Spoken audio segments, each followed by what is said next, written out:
গাজায় গণহত্যার প্রতিবাদে বৈশ্বিক হরতাল সোমবার দেশের সব শিক্ষা প্রতিষ্ঠানে ক্লাস পরীক্ষা বর্জন।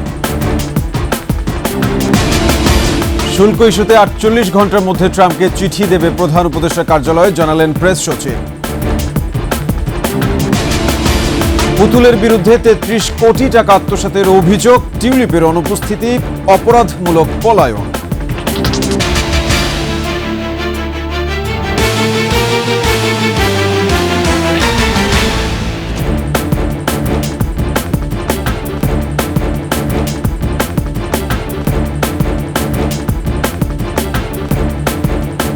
শুনছিলেন সংবাদ শিরোনাম, আমন্ত্রণ 21 সংবাদের সাথে আছি আমি সাব্বির আহমেদ। দর্শক, 21 টেলিভিশনের সংবাদ একই সাথে সরাসরি দেখতে পাবেন আমাদের ফেসবুক পেজ www.facebook.com/2124 অনলাইনে। এছাড়া সাবস্ক্রাইব করতে পারেন www.youtube.com/@21etv চ্যানেলে। ফিলিস্তিনের গাজায় চলমান গণহত্যার প্রতিবাদে সোমবার সারা বিশ্বে ধর্মঘটের ডাক দিয়েছে বিভিন্ন সংগঠন। সংহতি প্রকাশ করে ঢাকা বিশ্ববিদ্যালয় সহ দেশের বিভিন্ন শিক্ষা প্রতিষ্ঠানের শিক্ষার্থী ও রাজনৈতিক ধর্মীয় সংগঠন প্রতিবাদ কর্মসূচির ঘোষণা দিয়েছে। The world stops for Gaza এমন ব্যানারে গাজা ইসরায়েলি বাহিনীর নির্মম হত্যার প্রতিবাদে সরব পুরো বিশ্ব। নিউ ইয়র্কে জাতিসংঘ সদর দপ্তর সহ বিশ্বের গুরুত্বপূর্ণ সব শহরে ডাকা হয়েছে প্রতিবাদ সমাবেশ। বন্ধ রাখা হবে শিক্ষা প্রতিষ্ঠান ও অফিস আদালত। বৈশ্বিক এই কর্মসূচির সঙ্গে সংহতি জানিয়ে ক্লাস ও পরীক্ষা বর্জনের ঘোষণা দিয়েছেন বাংলাদেশের বিভিন্ন বিশ্ববিদ্যালয়ের শিক্ষার্থীরা। কেন্দ্রীয়ভাবে ঢাকা বিশ্ববিদ্যালয়ের রাজু ভাস্কর্যে বিকেল 4টায় বিক্ষোভ সমাবেশ হবে। প্রতিবাদ কর্মসূচি ঘোষণা করেছে ধর্মীয় এবং রাজনৈতিক সংগঠনগুলো। এছাড়া জাতীয়তাবাদী ছাত্রদল সারা দেশে 8 এপ্রিল সকালে বিভিন্ন শিক্ষা প্রতিষ্ঠানের সামনে কালো কাপড় বেঁধে অবস্থান ও দুপুরে প্রতিবাদী মিছিলের ঘোষণা দিয়েছে। যুক্তরাষ্ট্রের বাজারে বাংলাদেশি পণ্যের উপর বাড়তি শুল্ক কমাতে প্রেসিডেন্ট ডোনাল্ড ট্রাম্প ও ইউএসটিআর বরাবর চিঠি দেবে প্রধান উপদেষ্টা কার্যালয়। 48 ঘন্টার মধ্যে এই দুটি চিঠি দেওয়া হবে বলে জানিয়েছেন প্রধান উপদেষ্টার প্রেস সচিব। এছাড়া বাংলাদেশও যুক্তরাষ্ট্রের পণ্য আমদানির উপর বিদ্যমান শুল্ক পুনর্মূল্যায়নের বিষয়ে চিন্তা করছে। মফির রহমানের রিপোর্ট। বাংলাদেশি পণ্যের উপর যুক্তরাষ্ট্র নতুন করে 37% শুল্ক আরোপ করেছে। এই নিয়ে অর্থ উপদেষ্টার নেতৃত্বে সরকারের উচ্চ পর্যায়ের বৈঠক হয় সচিবালয়ে। বৈঠক শেষে অর্থ উপদেষ্টা বলেন, যুক্তরাষ্ট্রের সাথে বাণিজ্য বাড়াতে চায় বাংলাদেশ।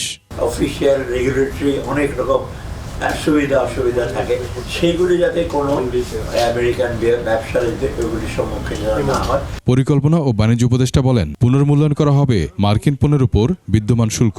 যুক্তরাষ্ট্র একটা বড় বাজার, সেটা যাতে রক্ষা পায়, আমাদের প্রতিযোগিতা শক্তি যাতে আরো বাড়ানো যায়, যাতে আমরা অন্যান্য দেশের সাথে প্রতিযোগিতায় টিকে থাকতে পারি। আমাদের ট্যারিফ রিলেটেড বা মানে নন ট্যারিফ ব্যারিয়ারের যে প্রতিবন্ধকতাগুলো রয়েছে, পুনর্মূল্যায়ন করার একটা পদক্ষেপগুলো নিচ্ছি। ব্যবসায়ীরা বলেন, শুল্ক আরোপের পর সরকারের গৃহীত পদক্ষেপে তারা সন্তুষ্ট।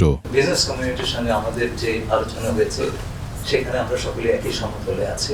গার্মেন্ট বোধহয় একমাত্র প্রোডাক্ট যেগুলো আমাদের এক্সপোর্ট বাস্কেটে রয়েছে, এটা ঠিক তা না। আমাদের একটা স্বস্তির জায়গা আজকে তৈরি হয়েছে যে সরকারের যে সুনির্দিষ্ট একটা পরিকল্পনা আছে। পরে প্রধান উপদেষ্টার প্রেস সচিব বলেন, প্রেসিডেন্ট ট্রাম্প ও ইউএসটিআর বরাবর শুল্ক পুনর্মূল্যায়নের বিষয়ে 2টি চিঠি দেওয়া হবে। 2টা চিঠি আগামী 48 ঘন্টার মধ্যে যাবে। একটা চিঠি যাবে আমাদের চিফ অ্যাডভাইজারের তরফ থেকে আমেরিকার প্রেসিডেন্ট ডোনাল্ড ট্রাম্পের কাছে, আর আরেকটা চিঠি যাবে আমাদের কমার্স অ্যাডভাইজারের তরফ থেকে ইউএসটিআর এর কাছে। সব ক্ষেত্রে বাংলাদেশের বাণিজ্য স্বার্থ দেখা হবে বলেও জানান তিনি। কি ধরনের ল্যাঙ্গুয়েজ, এটা নিয়ে মফিউর রহমান, 21 টেলিভিশন, ঢাকা। বর্তমানে বাংলাদেশের অর্থনৈতিক অবস্থার সংস্কারে সন্তোষ প্রকাশ করেছে আইএমএফ। সার্বিক পরিস্থিতি পর্যালোচনা করে চতুর্থ ও পঞ্চম কিস্তির ঋণ ছাড়ের বিষয়ে আশাবাদ জানিয়েছেন অর্থ উপদেষ্টা। বাংলাদেশে ইকোনমি বলেছে মোটামুটি এখন things are stable, things are moving to the right direction, কিন্তু এই রিভিউর পর একটু দেখবে। ওরা বলছে উই আর স্যাটিসফাইড যে বাংলাদেশ ইকোনমি এখন তো স্টেবল আছে আর কি। আমরা আমাদের গুড ইন্টেনশনটা তো দেখিয়েছি, ওদের দিক থেকে ওদের গুড ইন্টেনশন দেখাক, দেন উইল এঙ্গেজ, আমরা আলাপ করব অ্যান্ড হোপ উইল অ্যাগ্রি যে ওরা হয়তো কিছু বলবে এটা করতে, আমরা যেটা করেছি তো এটা করে আলতো will try to agree. Hasina কন্যা সাইমা ওয়াজেদ পুতুলের বিরুদ্ধে বিভিন্ন ব্যাংকের সিএসআর ফান্ড থেকে নেওয়া অন্তত ৩৩ কোটি টাকা আত্মসাতের অভিযোগ উঠেছে। পুতুলের সূচনা ফাউন্ডেশন এই অর্থ দিয়েছিল ২০টি বাণিজ্যিক ব্যাংক। হিরোজুম্মানের রিপোর্ট। ক্ষমতার অপব্যবহার করে ২০টি ব্যাংকের কর্পোরেট সোশ্যাল রেসপন্সিবিলিটি বা সিএসআর ফান্ড থেকে ৩৩ কোটি ৫ লাখ টাকা নিয়েছে সূচনা ফাউন্ডেশন। এই প্রতিষ্ঠানটির চেয়ারপারসনের দায়িত্বে থাকাকালে হাসিনা কন্যা সাইমা ওয়াজেদ পুতুল এই অর্থ আত্মসাৎ করেছেন বলে প্রমাণ পেয়েছে দুর্নীতি দমন কমিশন দুদক। আর অর্থ আদায় ও আত্মসাতে সহযোগিতা করেছেন এক্সিম ব্যাংক ও বাংলাদেশ অ্যাসোসিয়েশন অব ব্যাংকসের সাবেক চেয়ারম্যান নজরুল ইসলাম মজুমদার। সূচনা ফাউন্ডেশনকে সিএসআর ফান্ড থেকে সবচেয়ে বেশি টাকা দিয়েছে ফার্স্ট সিকিউরিটি ইসলামী ব্যাংক ও ইসলামী ব্যাংক। ব্যাংক দুটি দিয়েছে প্রায় ১০ কোটি টাকা। বাকি ব্যাংকগুলো ৫ লাখ টাকা থেকে ২.৫ কোটি টাকা পর্যন্ত দিয়েছে। সাইমা ওয়াজেদ পুতুল ও নজরুল ইসলাম মজুমদারের বিরুদ্ধে মামলা করেছে দুদক।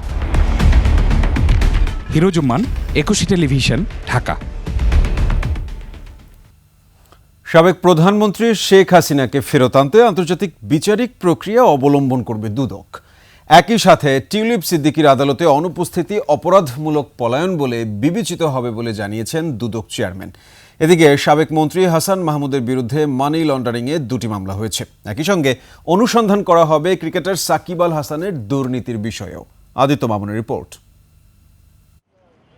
দুদকের নতুন কমিশনের ৭৬ কর্মদিবসে অর্জন ও সাম্প্রতিক সময়ে আলোচিত ঘটনাসমূহ নিয়ে এই সংবাদ সম্মেলন।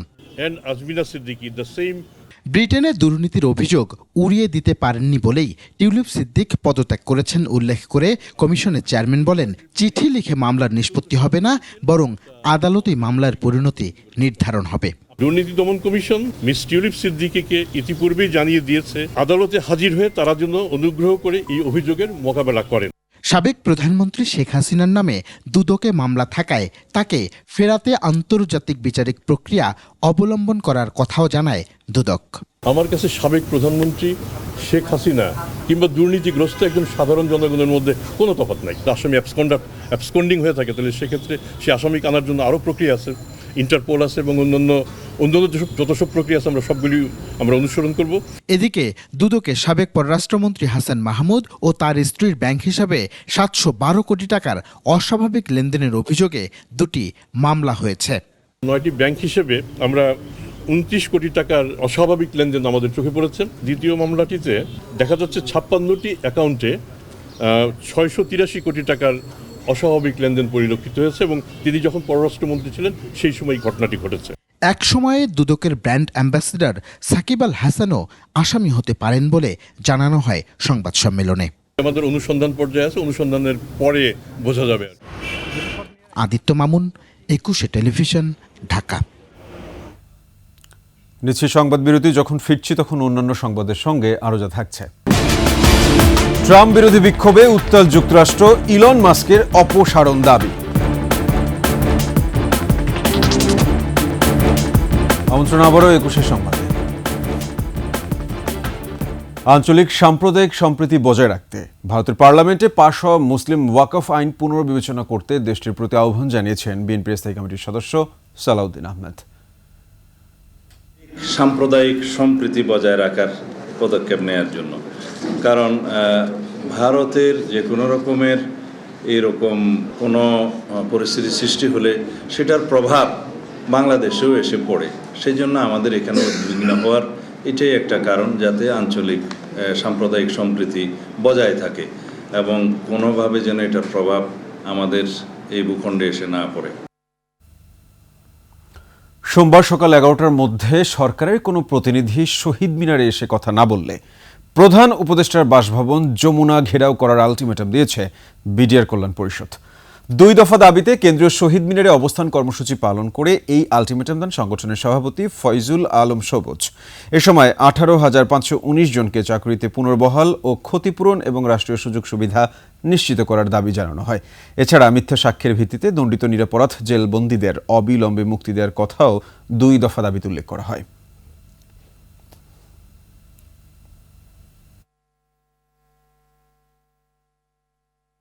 এর সাথে শেষ করছে একুশে সংবাদ। যাবার আগে সংবাদ শিরোনামগুলো আরও একবার। গাজায় গণহত্যার প্রতিবাদে বৈশ্বিক হরতাল, সোমবার দেশের সব শিক্ষা প্রতিষ্ঠানে ক্লাস পরীক্ষা বর্জন। শুল্ক ইস্যুতে 48 ঘন্টার মধ্যে ট্রাম্পকে চিঠি দেবে প্রধান উপদেষ্টার কার্যালয়, জানালেন প্রেস সচিব। পুতুলের বিরুদ্ধে 33 কোটি টাকা আত্মসাতের অভিযোগ, টিউলিপের অনুপস্থিতি অপরাধমূলক পলায়ন।